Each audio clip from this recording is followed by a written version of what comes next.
Toba take Singh में राना इकरार रहते थे। शहर से लगी हुई राना इकरार की जरखेज जमीन थी। राना इकरार ने अलिफ सीन खिता पर बोरिंग कर रखी थी, साथ ही अमरूदिन उलालिमो जैसे फलदार दरख्त भी लगा रखे थे। बाकी की जो खाली जमीन थी इस पर वो मौसमी सब्जियों की पैदावार करते थे। राना इकरार के कुंबे में बेगम इकरार के अलावा दुआ, फौजिया और सारा नामी 3 लड़कियां और इकलौता बेटा साहिर था। भाई बहनों में फौजिया सबसे छोटी थी। तीनों बेटियों को ध्यान में रखते हुए उन्होंने बचत करना शुरू कर दी थी। उन्होंने बैंक में खाते खुलवाए तो नेशनल बैंक की मैरिज पॉलिसी भी ली। इसका समर ये मिला कि जब शादी के काबिल हुई तब राना इकरार के हाथ में मोटी रकम थी। राना अलिफ करार ने मुनासिब लड़के तलाश करके बारी बारी दोनों बेटियों के हाथ पीले कर दिए। बेटियों की शादी के कुछ अरसे बाद राना इकरार की बीवी इकरा अचानक बीमार पड़ गई। राना इकरार ने पहले टोबा टेक सिंह में इसका इलाज करवाया, फायदा न हुआ तो इकरा को इलाज कराने फैसलाबाद और लाहौर भी ले गए। ढेर सारी रकम खर्च करने के बावजूद इकरा सेहतयाब नहीं हुई। इसका जिस्म मुसलसल घटता रहा। आखिरकार एक दिन वो कुंबे को रोता बिलकुता छोड़कर चली गई। इन दिनों साहिर 23 साल का था और फौजिया 14वें साल में दाखिल हुई थी। फिर 5-7 साल यूं ही गुजर गए। अब फौजिया उलझ नहीं रही थी, गुजरते वक्त के साथ साथ भरीपार जवान लड़की हो गई थी। राना इकरार की ख्वाहिश साहिर और फौजिया का ब्याह एक साथ करने की थी। बेटी रुखसत होकर ससुराल जाए तो घर संभालने बहू आ जाए। इस तरह इन बाप बेटे की दिक्कत नहीं हुई, मगर साहिर फिलहाल शादी करने को राजी नहीं था। इसी सबब फौजिया की भी शादी टलती रही।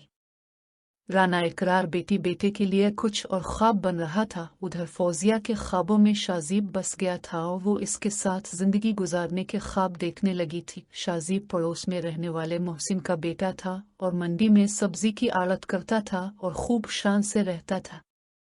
पड़ोसी होने के नाते शाजीब और फौजिया में बहन भाई का रिश्ता था। बचपन से वो इस रिश्ता को मानते भी थे, मगर एक दिन दोनों का रिश्ता बदल गया और वो दोनों एक दूसरे की मोहब्बत में डूब गए। राना इकरार और साहिर सुबह घर से निकलते तो दोपहर का खाना खाने कम ही घर आते। अक्सर फौजिया ही खेत जाकर बाप भाई को खाना दे आती थी। वो दिन के वक्त घर में अकेली रहती थी, इसलिए खुफिया मील मुलाकातों के लिए फौजिया और शाजीब के लिए भरपूर वक्त होता था। नायाब मर्द वो हैं जिनके किरदार की खुशबू पाकर औरत खुद उनसे मोहब्बत का इजहार कर देती है। वो पहले पहल इसकी ज़ात की ठंडी छाँव में कुछ देर ठहरती है, फिर रफ्ता रफ्ता उसकी आदी होती चली जाती है। यही वो मर्द हैं जिन्हें औरतों का लिबास कहा जाता है। नायाब औरत हमेशा नायाब मर्द का इंतखाब करती है। यूं तो शाजीब का फौजिया से मिलने आना महल्ले वालों के लिए शक की बुनियाद नहीं था, लेकिन जब दरवाज़ा अंदर से बंद होने लगा तब पड़ोसियों की पेशानी पर शिकने पड़ने लगी। पहले अड़ोस पड़ोस में चर्चा हुआ, इसके बाद एक बुजुर्ग ने राना इकरार के कानों में ये बात डाल दी। इसके बाद साहिर को जब ये बात पता चली तो इसका खून खोल उठा। वो इसी वक्त शाजीब की चमड़ी उधेड़ देना चाहता था, मगर राना इकरार ने दुनियादारी समझाकर उसे रोक लिया। बेटा, जोश से नहीं होश से काम लो, इसने बेटे को समझाते हुए कहा।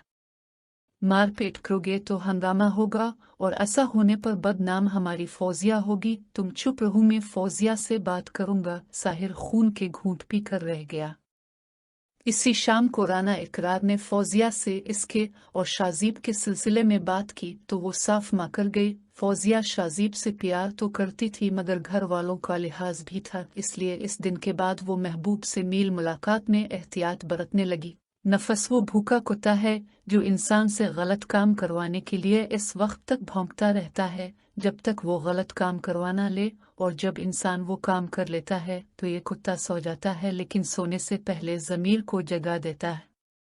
दूसरी तरफ साहिर को फौजिया के बयान पर यकीन नहीं आया था। पैदावार फरोख्त करने वो मंडी जाता ही था, इसलिए इसने शाजीब पर नज़र रखना शुरू कर दी। इसी दौरान साहिर ने नोट किया कि शाजीब पहले किसी से फ़ोन पर खुफिया तौर पर बात करता है, फिर मंडी चला जाता है।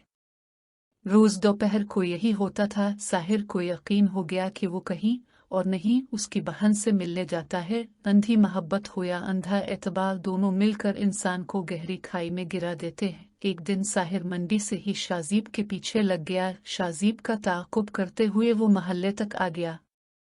اس نے دیکھا کہ شازیب نے پہلے چاروں طرف کا جائزہ لیا، اس کے بعد مطمئن ہو کر کھلے دروازے سے گھر میں داخل ہو گیا۔ اس کے بعد فوزیہ دروازے پر نمودار ہوئی۔ اس نے طرف کا جائزہ لیا، جب کہیں نظر نہیں آیا تو اس نے دروازے اندر سے بند کر لیا۔